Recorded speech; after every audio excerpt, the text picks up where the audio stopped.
Hi, welcome back for a little bit more of the one and only Ivan. Okay, we pick up on page 184. Good news, huh? Bob says when Mac's out of earshot. Looks like you might be getting some more supplies. I don't want to paint for Mac, I say. I'm painting for Ruby. You can do both, Bob says. You're an artist, after all. While I watch the movie, I try to come up with a new hiding place for my paintings. Maybe, I think, I could fold them and once they're dry and stuff them into knot tag. It's a long movie. At the end, the sheriff marries the woman who owns the saloon, which is a watering hole for humans, but not for horses. It's been a long time since I've seen a Western that was also a romance.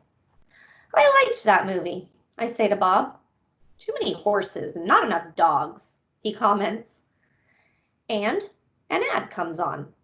I don't understand ads. They're not like Westerns where you know who the bad guy is supposed to be, and they're hardly ever romantic unless the man and the woman are brushing their teeth before they face lick. I watch an ad for underarm deodorant. How do you know who's who if they don't smell? I ask Bob.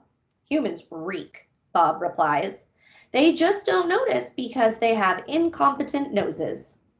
Another ad comes on. I see children and their parents buying tickets, just like the tickets Mac sells.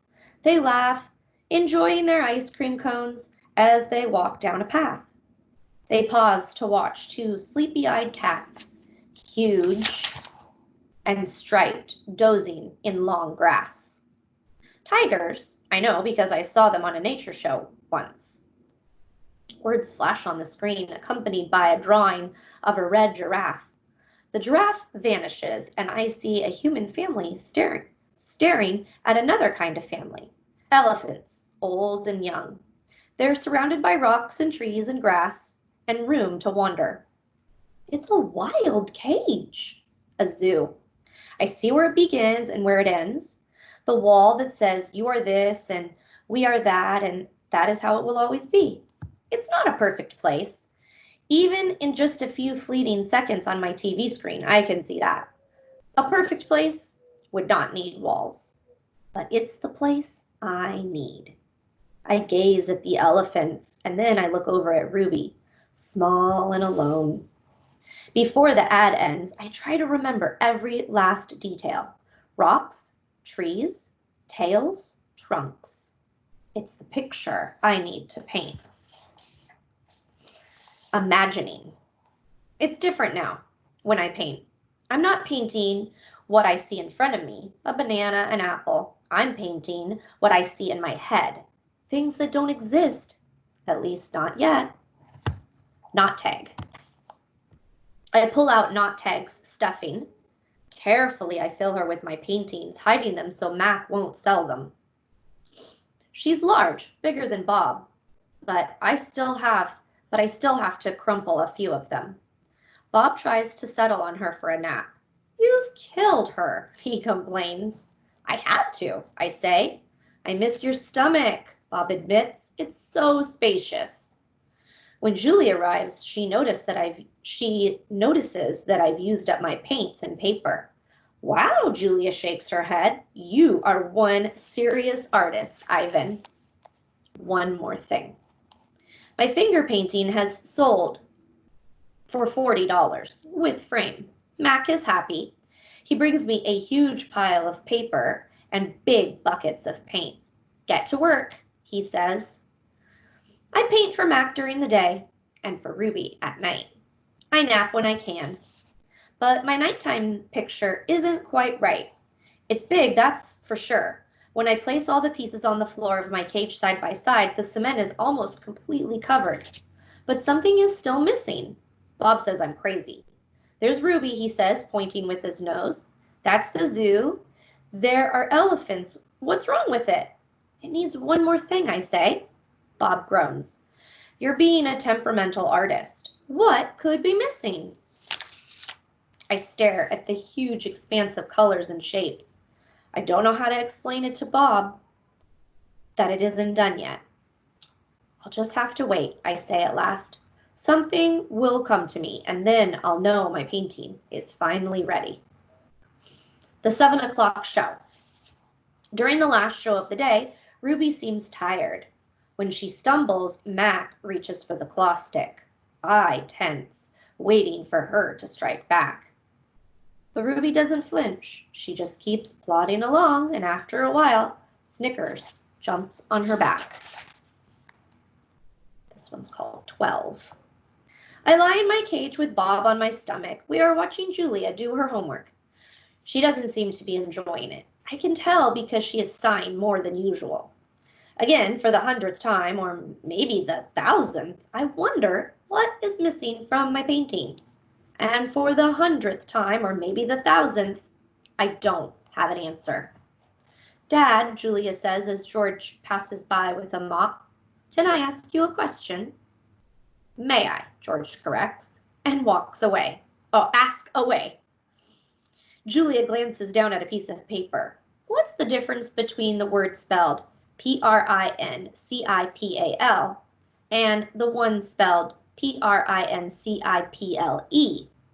Well, the first one is the head of a school, like Miss Garcia. And the second one is a belief that helps you know what's right and wrong, or wrong. He smiles. For example, it's against my principles to do my daughter's homework for her. Julia groans. If I'm going to be an artist when I grow up, why do I need to know how to spell? With a laugh, George heads off. Poor Julia, I think. Gorillas get by just fine without learning to spell. All those endless letters, those sticks and circles and zigzags, filling up books and magazines, billboards and candy wrappers. Words. Humans love their words. I leap up. Bob goes flying straight into my pool. A word. You know how I feel about wet feet, Bob yells. He scrambles out of the water, shaking each foot in dismay. I look out my window at the billboard. I can still hear Mac's voice in my head. Come to the Exit 8 Big Top Mall and Video Arcade, home of the one and only Ivan, the mighty silverback. I count to 12, and then I count again, just to be sure. H. I lay out 16 pieces of poster board, 4 down, 4 across, a perfect square. What are you up to? Bob demands. I'm guessing it doesn't involve sleep. It has to do with the billboard. That sign's a monstrosity, particularly since I'm not featured. I grab a bucket of red paint. You're not on the billboard because you're not in the show, I point out. Technically, I don't even live here, Bob says with a sniff. I'm homeless by choice. I know, I'm just saying. I study the billboard, and then I make 2 fat lines like broom handles. Another fat line connects them. I stand back. What do you think?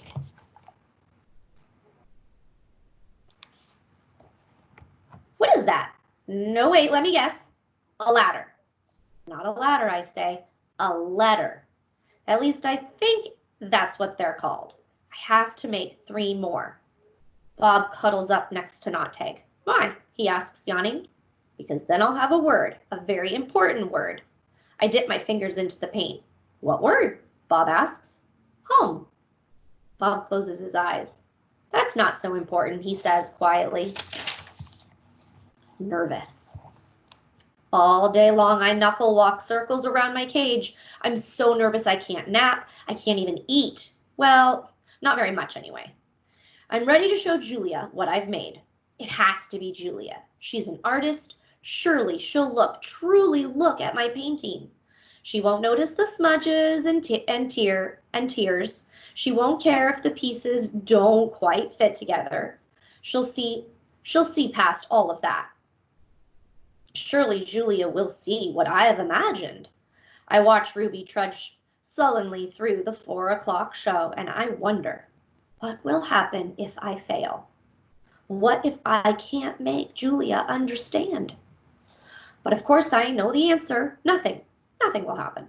Ruby will remain the main attraction at the Exit 8 Big Top Mall and Video Arcade, conveniently located off of I-95, with shows at 2, 4, and 7, 365 days a year, year after year after year. Showing Julia. It's time to show my work. The mall is silent except for Thelma the macaw, who is practicing a new phrase. Uh-oh. Julia is finishing her homework, and George is sweeping outside, and Mac has gone home for the night. I grab Knot Tag and carefully pull out the folded papers. So many paintings, page after page, piece after piece of my giant puzzle. I pound on my glass, and Julia glances over, fingers trembling. I hold up one of my paintings. It's brown and green, a corner piece. Julia smiles. I display another picture, and then another, and another, and another, each one a tiny part of the whole. Julia looks confused. But what is it? She asks. She shrugs. It doesn't matter. It's pretty just as it is.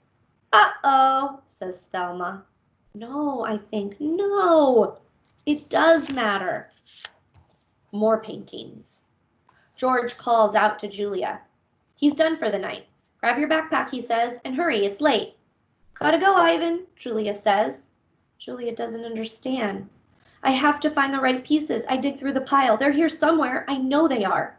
I find one, another one. Another.